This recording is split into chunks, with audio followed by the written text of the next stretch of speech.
makanan yang pada orang penderita gagal ginjal harus diwaspadai. Yang pertama, karena dia hipoalbumin, maka perlu protein. Tapi perlu saya ingatkan, tidak semua protein aman pada orang yang gagal ginjal.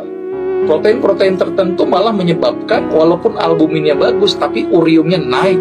Kreatin ini jadi naik juga. Karena urium itu kan dihasilkan dari pemecahan protein. Maka itu ada beberapa protein yang aman sebenarnya. Protein apa yang aman? Ikan gabus. Jadi orang penderita gagal ginjal wajib konsumsi ikan gabus. Karena ikan gabus ini ternyata mampu menaikkan albumin di dalam darah. Karena di ikan gabus itu memang ada kandungan albuminnya dan paling tinggi dibanding dengan telur. Ya, tapi pada telur resiko albumin naik, tetapi urium juga ikut naik. Tapi kalau ikan gabus, albumin naik, urium nggak ikut naik. Ini uniknya ikan gabus. Itu yang pertama. Yang kedua, pada orang yang gagal ginjal kadang-kadang cairannya itu kan terbatas keluarnya. Ya, karena bermasalah itu saringan di ginjalnya. Maka itu kenapa pada orang yang ginjal harus dibatasi minumnya. Gak bisa sembarangan minum banyak pada orang yang gagal ginjal. Harus distakar tuh, yang keluar sama yang masuk. Karena kalau yang masuk lebih banyak daripada yang keluar, bengkak. Jadi minum diatur.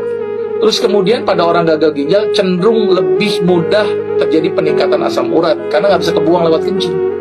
Maka itu harus diet makanan yang rendah purin.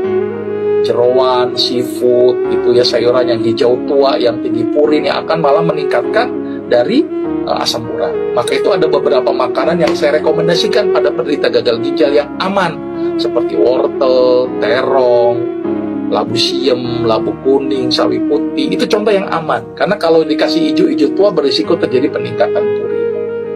Ya, itu salah satunya. Terus kemudian elektrolit. Nah, ini hati-hati. Sering terjadi peningkatan kadar kalium. Maka itu hati-hati ini konsumsi buah-buahan yang tinggi kalium. Saya tidak merekomendasikan pisang, alpukat, dan kurma karena berisiko kaliumnya tinggi. Buahnya apa? Apel yang paling bagus. Ya, apel itu sangat secure pada orang penderita penyakit gagal ginjal.